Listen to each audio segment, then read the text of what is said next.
नमस्कार, माझ्या चॅनलवर तुमचं स्वागत आहे. तर आजच्या व्हिडिओमध्ये मी कलश मेहरब कशी बनवायची हे सांगणार आहे. कलश मेहरब बनवण्यासाठी आपल्याकडे जो कलश आहे त्याच्या गळ्याच्या मापा एवढा दोरा घ्यायचा आहे, दुहेरी दोरा, आणि तो सुईमध्ये ओवून त्याच्या शेवटी एक गाठ बांधायची आहे.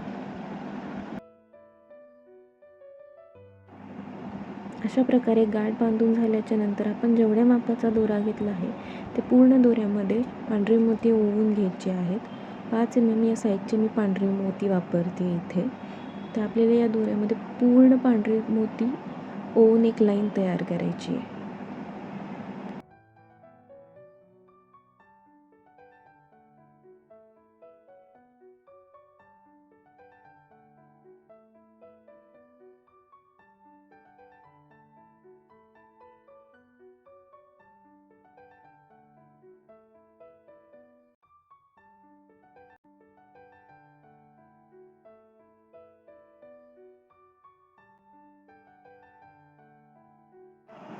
तर आता माझे सगळे मणी ओवून झालेले आहेत. तर मी याला गाठ बांधून लॉक करून घेईन.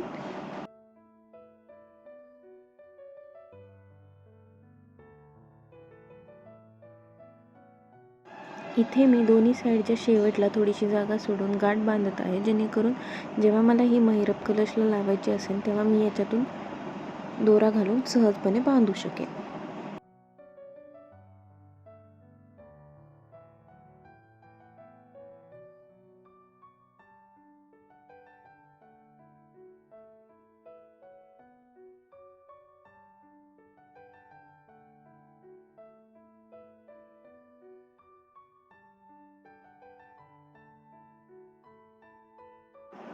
इथे मी 25 सेंटीमीटर लांबीचा दोरा 4 पदरी घेतला आहे.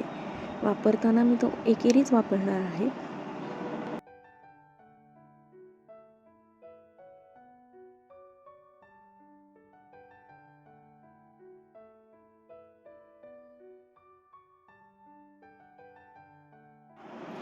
आता मी ही सुई पहिल्या मोत्यातून बाहेर काढून घेईन.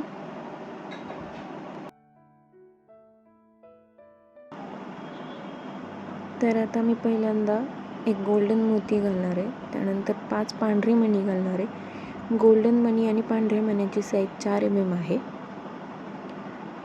आता यात 5 पांढरे मणी घालून नंतर मी एक 5 mm चा लाल मणी याच्यात घालेन.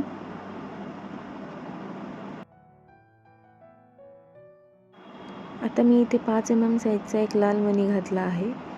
यानंतर 5 पांढरे मणी परत एकदा मी घालून घेईन.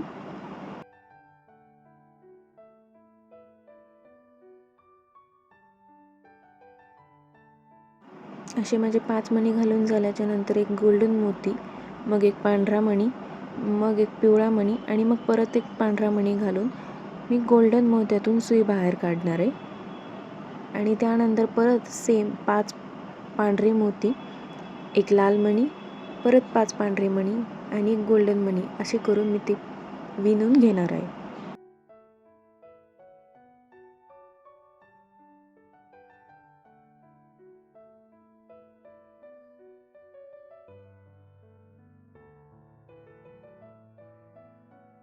हे सगळं विणून झाल्याच्या नंतर पहिल्या मोत्यातून जिथून मी सुई काढली होती त्याला सोडून 5 नंबरच्या मोतीमधून मी सुई आतल्या बाजूला काढून घेणार आहे.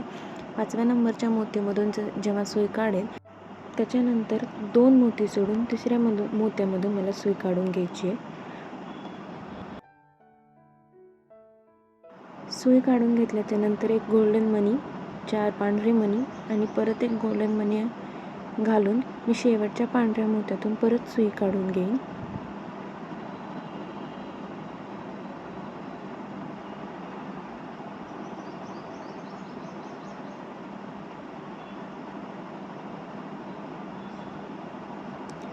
पांढऱ्या मण्यामधून सुई काढल्याच्या नंतर मला परत 3 पांढरे मणी आणि एक गोल्डन मणी घालून एक मोती सोडून पुढच्या मोत्यातून ती सुई बाहेर काढून घ्यायची.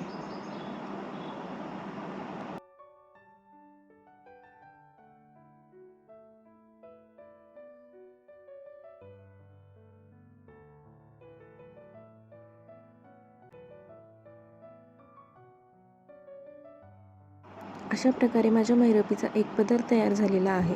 आता पहिला पदर जिथे संपतो त्याच्यानंतरच्या बाजूच्या एका मण्यातून मला सुई काढून घ्यायची आहे. तर पहिला पदर आणि दुसरा पदर या दोन्ही पदरांमध्ये फक्त एका मण्याचं अंतर असेल. परत तसंच आपण पहिल्या पदराला जशी विण केली तसंच आपल्याला परत दुसऱ्या पदरासाठी विणायचं आहे.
अशा प्रकारे ही महिरप तयार आहे.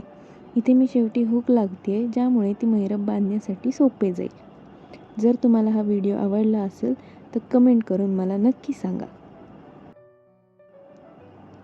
या व्हिडिओला लाईक करा, शेअर करा आणि माझ्या चॅनलला सबस्क्राईब करायला विसरू नका. थँक्यू.